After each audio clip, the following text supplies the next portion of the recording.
Welcome to Money Talks. I'm Nancy Stark, and with me today is Deanna Booker. Hi, Dee. Hey. Deanna is the Director of Communication and Community Outreach for Consumer Credit Counseling Service of Maryland and Delaware. Deanna, before we get started, tell me a little bit about what you guys do. Well, we are a nonprofit community service organization, and we're just providing folks with all kinds of financial education and counseling right here on the Eastern Shore. We have offices in Salisbury and Dover, and just helping however we can. Oh, that's wonderful. And you've been in business for a long time, A long time. right? I say that every time. 45 years. That's 45 amazing. years, yeah. Yep. We're proud of it. Member of the community for that long. That is an accomplishment. Yeah. Well, folks, today, I cannot believe it, we're actually at the end of the year, and it's holiday season. Yeah. Woo! Yes, Let the yes. craziness begin. Really, it already has. Well, we're really lucky because this time around, Deanna actually got a letter, and we're going to use that to spark discussion today because it's a really interesting letter. Dee, go ahead and read us a little bit about it. I just want to read you some of it. This lady wrote to me. She said, Deanna, I'm writing because the holidays are almost here. This has been a challenging year for my family. My husband lost his job in January, and we've really been struggling financially. We had a bit of savings put away, but it all got used up in just a few months. And to add insult to injury, I was diagnosed with breast cancer in April. As a result, I spent many hours in worry and in treatment away from my job. This family sounds like it's really had a hard year. Oh, yeah. And our hearts and our minds really want to go out to them. Absolutely. I was so glad she wrote to me. What else does she say? She goes on. She says, luckily, my husband and I are now both back at work again, and I'm on the mend. But we're still working our way through the debt that we accumulated. My question has to do with how to handle Christmas this year. We have 2 elementary school-age children. We want them to have a fun and meaningful holiday, but without going further into the red. Deanna, do you have any ideas for making this a less is more holiday? Now, that's an interesting concept. A less is more holiday. And that's why I sent it to you, Nancy. I think that's an excellent question. Yeah. To get us in the proper mindset for having a less is more holiday, Right. Tell me, what should we do to get into that, sort of get on that wavelength? Yeah, well, I think that the holiday season has just become so commercialized. You know, I agree. We're so in that mode, and We see Christmas commercials in July. yeah, it seems like they come on, the day after the last Christmas. Right. So this is interesting. This is an interesting fact. In this country, we spend $500 billion. With a B. Yeah, with a B, billion. $500 billion during that time between the day after Thanksgiving and, late December, whenever it is. Holy camole. It's huge. And so I think that we're missing sometimes that spirit that connects us to what the holiday season is supposed to be about. When it gets to be about spending rather than spending time with our family. You're exactly right. Making connections. You're exactly right. So that's why I was so kind of excited about this letter and what it could mean and the things that we could talk about around it, because I think we all do need to spend that time getting back, into kind of the spirit of the season. So I really think it's something that we have to focus on more than we have been. I think it also is a much saner approach because when we simplify things, I think it also gives us more time and makes us worry less about I agree with you craziness wholeheartedly. of what we're doing. It's absolutely true. It really is. With that said, I know budgeting and planning are kind of the keystone, the foundation for doing that less is more, because we've talked about that before.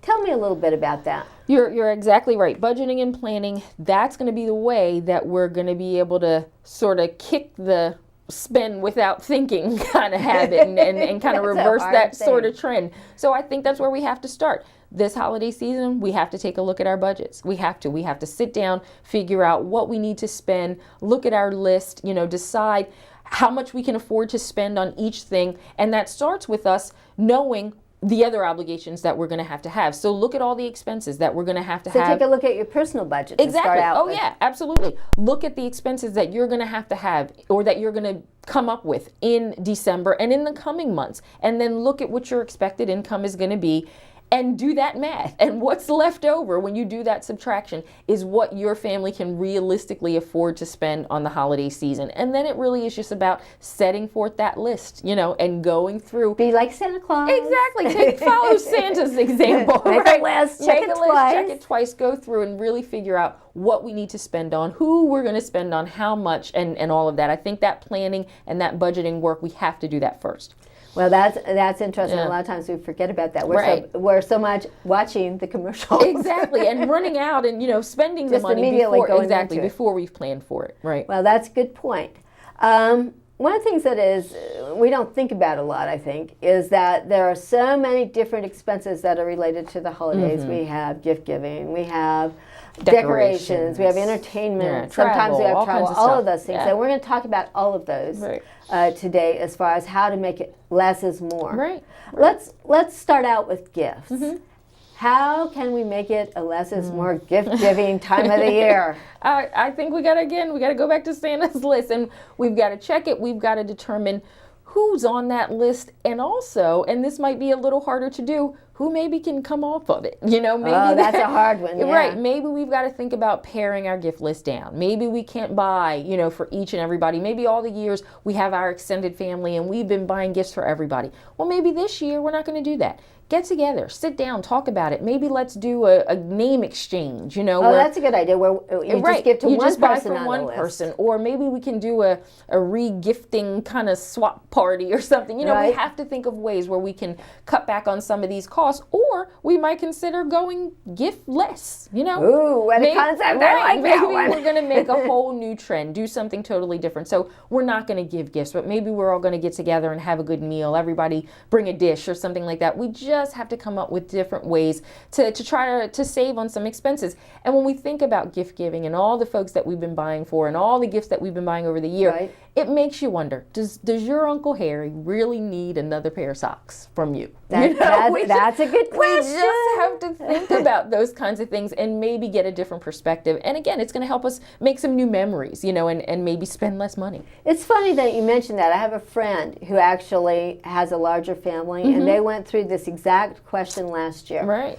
And when they brought it up, they'd been having sort of a difficult year, not that much different in some ways from what the letter we received. Yeah, exactly what she said. And they brought it up to their family. They were really hesitant to do that, to say, we really can't afford to do this. Right. What they found out is the rest of their family were actually relieved that they brought it up. Exactly. They're just as sick of buying gifts as you are. So when you have these conversations, you may find that, just like your friend did. That's excellent. Yeah, that's a good point. Right. The other thing that it seems like to me is with people, a lot of times we look at our list and there's 100 different people on it, not just family members, but coworkers, friends, the neighbors next door. And some of them might be just as happy with just, you expressing your appreciation to them, like with a note, or even just walking up to them and saying. Exactly.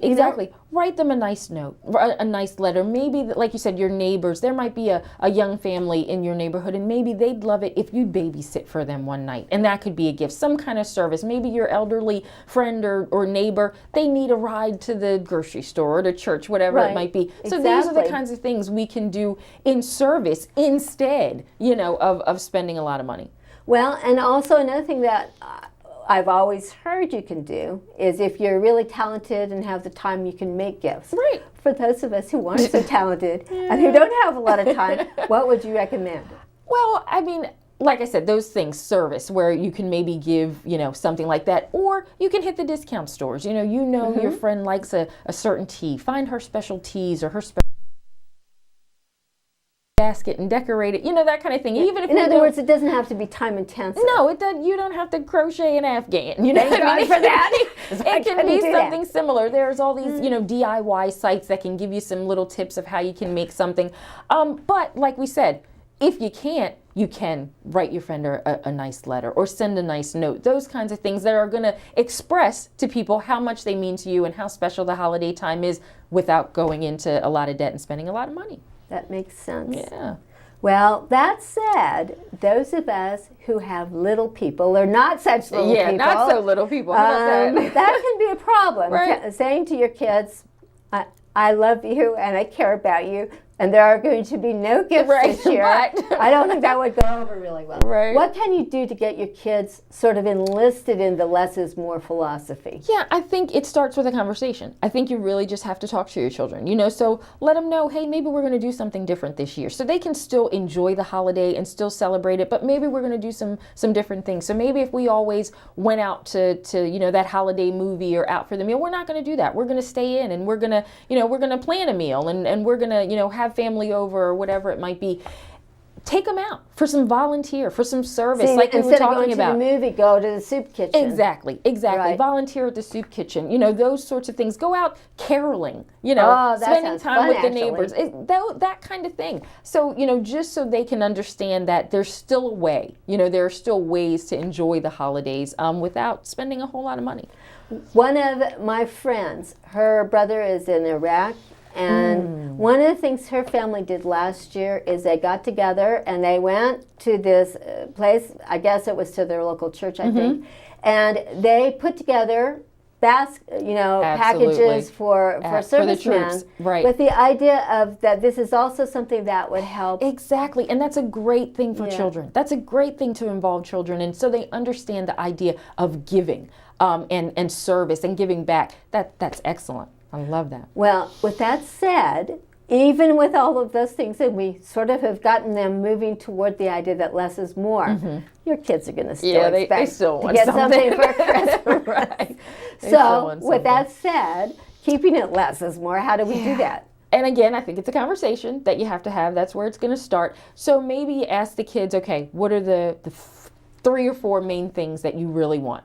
And when they tell you, you say, okay, well, you can get 1 of them, or you can get 2 of them. In other words, lower their expectations to start out with. And so then you set about making a plan, again, because it starts with that planning and that budgeting of how you're going to be able to pay for those things. And one great way is layaway. How does that work? Layaway is making a huge comeback. What you do, you're going to go into the store and, and it really helps with big ticket items. So you're going to be able to go like into the store. Exactly. These electronics. You're going to be able to go in and put some money down, a small percentage. Maybe you have to pay $5 or $10, whatever it is, a small percentage of the total cost of your items, and then you're going to be able to pay for them in installments over time. Rather than having to make that big bulk payment. Exactly. The store is going to give you a set amount of time that you have to pay for them in. Now, it can come sometimes where if you aren't able to finish paying for the things or, to pick them up in the requisite amount of time that the store sets, then you're going to lose them. And there's going to be a fee. The store is going to charge you maybe a $10 or $20 restocking fee or something like that. But typically, you're going to be able to get back the money that you invested in the layaway. But hopefully that won't happen. And hopefully layaway is going to be a good tool for you to use to be able to buy the things that your kids want over time. So again, you said you can avoid having to pay that big lump sum. So definitely check on layaway. Definitely do it. Check with your stores, the stores that you plan to shop in, because all stores have different layaway policies. But it's a great tool. You want to know exactly what you're getting into before you get Absolutely. Involved in it. Absolutely. But it really is a good tool. Well, that's a good point. Yeah. With that said, even with layaway there, and also we're getting closer to Christmas now, it seems like there are going to be some families out there that maybe can't afford those big ticket items without really struggling, like losing hope on other bills that are actually due. Would it make sense for them to go and get like a short-term loan or a payday loan in order to sort of make it through the season? These payday loans, they offer cash and money when things are tight. And sometimes folks see that and they think they want to take advantage, but really they come with a lot of trouble. There's a lot of things, a lot of times that these payday lenders don't disclose. Such as the fees that are involved. These payday loans come with really, really high fees and interest and penalties. Some lenders can charge anywhere between $10 up to $30, $40 per 100 finance. Now, that's amazing. It's a lot. Now, in this state, in Maryland, payday lenders have to be licensed, and there's a cap on the interest they can charge. It's up to 33%. That's still pretty Yes, that's still a lot. 33% is a lot. Yeah. And a lot of the times, these payday lenders don't disclose right up front that the fees that they charge and the penalties and the interest, all these payments, they're going to be deducted from a borrower's checking account automatically. That's what it means by payday. Exactly. Yeah. Every single payday. So sometimes folks find themselves, because they're paying such high fees and such high payments to these payday lenders, they find themselves short on the money that they need to have for their other obligations, their regular bills, their rent and groceries and utilities and that kind of thing. So I just don't think they're a good idea. I really don't. It doesn't sound like it to me I either. really don't. I really don't think they're a good idea. If folks are struggling, they really need to reach out to a reputable credit counseling agency, get some help, get some financial counseling, call Consumer Credit of Maryland and Delaware so we can put you with a certified counselor to really help you work out. That might be a way of finding money in your budget, finding how to increase your income or find that extra money by cutting back on expenses. That's exactly right. So get some help. Let us help you do that rather than going to those kinds of places. That's a good point. Yeah. Well, with that said, there are going to still be people who have to go into that mall in order to get that gift. Yeah. What kind of advice would you have on keeping less is more once you step in the door of the store? Yeah. that was a poem. Oh, well, you really just, you got to keep so many things in mind. I mean, it comes down to security, it comes down to shopping, but I think when we're talking about less is more, what we really want to focus on is making sure we're getting the most for the bucks that we are going to spend in the mall. Exactly. So, make sure you've done your research. You're going to the stores where the bargains are. You've looked at the circulars. You've looked online. You have your coupons. You have your discount codes. You're going to the store when they're having the best sales, so you're not going in on Tuesday when the sale ended on Sunday, right? You want to make sure that you've got all that information so you can really optimize your shopping experience and make sure that you're getting the best bang for your money. That makes full sense. Yeah. I try more often to get my gifts online. Mm-hmm.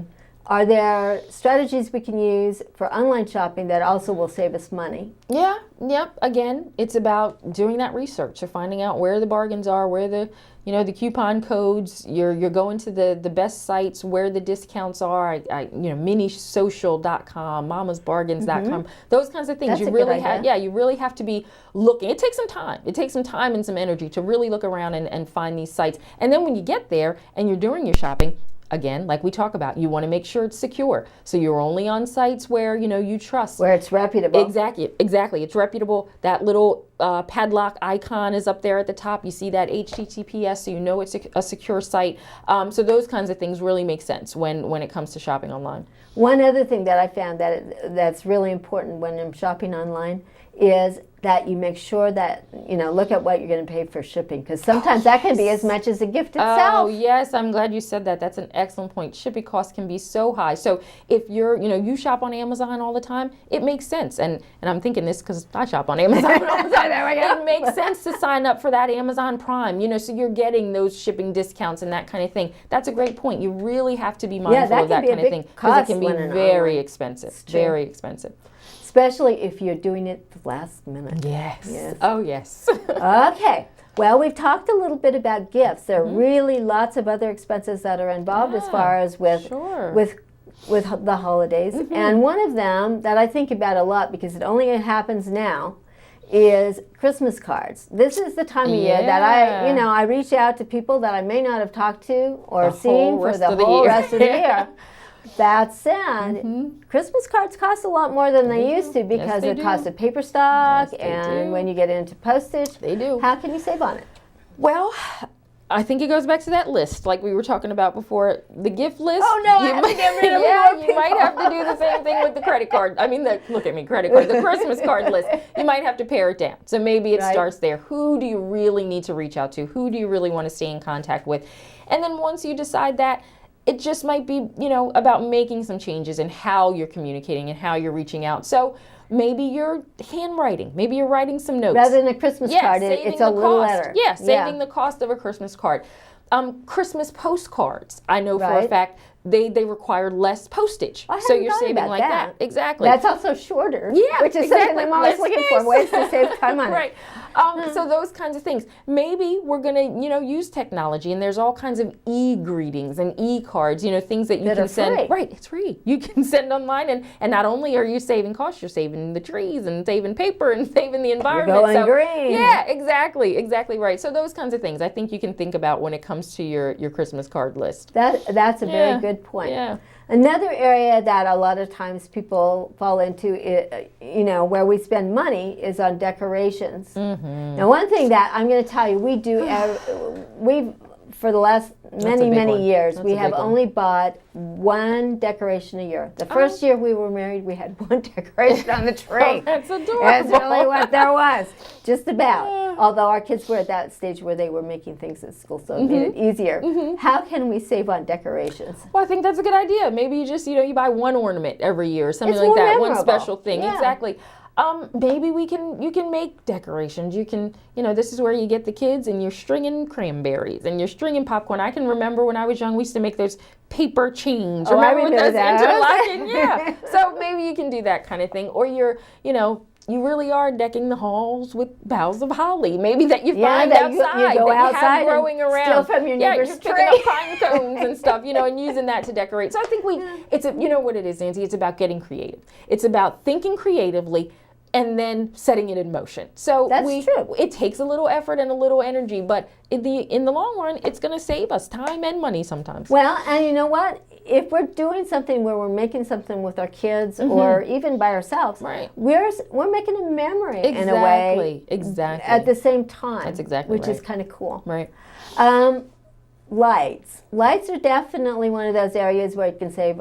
You can spend a lot of money, and perennially for us with the older lights, I know what's happened is we get them, we buy them, we plug them in, we use them for the holiday, we come back the following year. Right. And you plug them in again, They don't and work. they're not working. Right. So when it comes time to stock up again on lights, which I'm hoping I don't have to do for a while, Right. does it make sense to get the new energy efficient ones? It really does. And I can only talk about this just because I've read up on it recently. Well, that's good, Deanna. I'm glad you did that. But it's these LED lights, and they make them in all the same colors and the shapes and styles and all the different things. So we can get all the things that we're used to, with our decorating. What's but the benefit in them, though? They really are energy savers. They use 80% less energy. That's they don't get as hot. amazing. All of that. They last longer.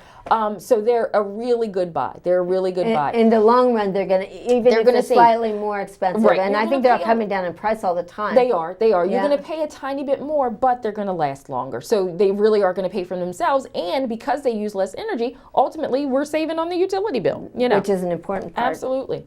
Well, we've talked about decorations. We've talked about the lights. Another area that's a real holiday part of what we do is entertaining. With the family, this is a time in the year that a lot of times people do things with their families. Right. How can you save on family entertainment? Well, again, I think it's about a conversation. We got to sit down and talk about it. Maybe always the family all got together and we went out to the fancy restaurant and, we did that whole kind of thing. Maybe we're not going to do that anymore. This year, let's change it up. Maybe we're going to stay in. We're going to have this family bash, but it's going to be at the house. And so everybody's going to bring a dish and we're going to share recipes and we're going to dress up and we're going to have the music make it and an all of that. event. Right. It's an event, but it's going to cost us less. So I think maybe it might be about, for a lot of folks, changing the venue. If you've been used to going out, to the fancy hotel ballroom or, the restaurant, Now, that's like true I said. even when you're doing it with coworkers or friends. Right, anybody. Yeah. It's not just our family, our friends, our coworkers. Maybe we always have a holiday party. Now we're going to change it. We're not going to have it, at that restaurant or whatever it might be. We're going to scale it down. So now maybe we're going to have it at the community hall, Right. But it can still be fun and we can still decorate and we're still going to be able to celebrate the holiday. But we really just have to think, I think, a bit more creatively about how we're going to celebrate. We're going to do it with more planning. Exactly. Right down to the invitations. Right. Make your own. There are Make lots your of own. ways of making your Yeah. own anymore Yeah, rather than sure. putting in for the printing on it. Absolutely. Well, Another area that I think about, because my family is all over the United States, is travel. Quite often people travel during the Christmas holidays, and yet that's one of the most expensive times during the year. Are there ways to save on that? Well, I think there are, especially when you're talking about flying. Right. And the main thing I think is if you need to book a flight, you got to do it early. That's a good idea. You want to get that flight booked early. And the other thing, you want to look at these travel sites where they give you a discount for combining, like bundling your trip. So if you have to do lodging as well. Right. If you need a flight and a hotel, get it together. Go to these sites where you're able to book them together. Look for the discounts. Look for the coupon code. So if you can get the flight and the hotel and the rental car, all of that together, you're really going to end up saving. Yeah, you're going to end up saving. Another area I think that makes a big difference when I've traveled lately, what I've noticed is if you can find an air flight that's on an airline that doesn't charge for baggage, you'd be surprised. You can save $50 just doing that per person. Yes, bag fees are expensive. I know, like, Southwest, Southwest they're still letting you. Thank God for them. Yeah, they're still letting you take a bag or two for free. So that's a great point. That makes a difference. Makes a difference. Well, along with that, what we have is we're talking about travel. We're going to make a big jump. We're going to talk about something that doesn't have to do with the holidays other than the spirit of the holidays. There are a lot of times during the holidays what we're doing is giving because our hearts are in trying to make it better for other people. And this is a big time of the year from the point of view of charities. But I understand that there are groups out there who act like they're charities, but they aren't really charitable. How can we tell? This is more like, how can I protect myself rather than spending? Ultimately, you are spending less. Yes. And this time of year, you're absolutely right. This is when folks are calling for donations and all of that kind of thing. And like you said, we do want to give. We do want to, connect with the spirit of what the holiday is. But how can we be careful at the same time? But you have to be careful. So you want to do that research. You want to make sure that a person is really calling from where they say they're calling from. So you want to verify. You want to check these charities out. The IRS actually maintains a website, like a database, for charitable organizations, so folks can go and research and just check them out. So definitely check that. I know that the Maryland Office Secretary of the State, they maintain a web-based charity database, so you can check it out. So you know who's a nonprofit. Exactly. Who's nonprofit? Who's really a charitable organization? Don't give one dime. Honestly, don't send one dime until you've checked it out. And ask some questions. How long have you been serving the community? How's my money going to be used? What's it for? If you can ask that. Folks that are reputable charitable organizations like Consumer Credit Counseling Service of Maryland and Delaware, we are. Folks that are reputable charities are going to be willing and able and more than happy to answer those questions for you. So you definitely want to do that research before you give your hard-earned money. That makes full sense to me as far as that goes.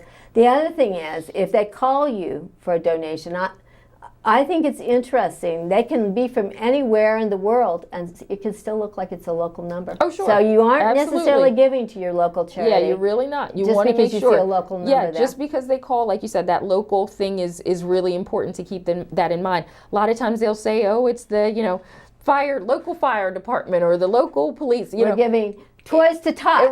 Right. And it really isn't a lot. So you really have to, you want to trust, but you want to verify too. Well, and the other thing that I've heard is that a lot of times they're sound-alikes. That they might sound like an organization that you've heard of before. Right, and maybe it's just a little difference in the name or something like that, a little difference in an acronym. So again, you really want to pay attention to where folks say they're calling from and check it out. With all those good intentions to do less is more, some of us are going to still do more rather than less. What can people do if they, the holiday bills come in and they find out that they've spent too much? Well, I think they really just have to sit down and look at everything again. You really got to look at that budget, look at the income, look at where you overspent, how you're going to need to make adjustments, what things are going to have to come into play, what kind of arrangements are going to have to be set up there. If we do overindulge and when the bills come in, if we really can't manage, we're really going to have to sit down and take a long, hard look. Find ways to reduce expenses or get better income. Exactly. And I I understand consumer credit counseling service. You guys actually can help people with that absolutely. process. That's where I was going. If you need help when you get into that process and you realize that you're in a little too deep, if you need help, you definitely want to give us a call. You can call our toll-free number. It's 1-800-642-2227 and talk with one of our certified counselors. They'll do that financial assessment with and for you and work you towards getting out of it and getting back on track. So you can have a better new year. Yes, absolutely. Ring in the new year Ring in the new year place. with some financial security in a better way. Deanna, that's a wonderful service. You guys certainly do a good job. Thank you. We try. Yeah, I know you try. And on that note, that takes us to the end of the show. Okay. Thank you so much for being here. I hope your holiday is wonderful. Oh, yours too. And that you have a relaxing, less is more type of I hope so. of a time. And Happy New Year. Happy New Year as well Thank to you. Thank you. And we want to give a big holiday shout out to Pat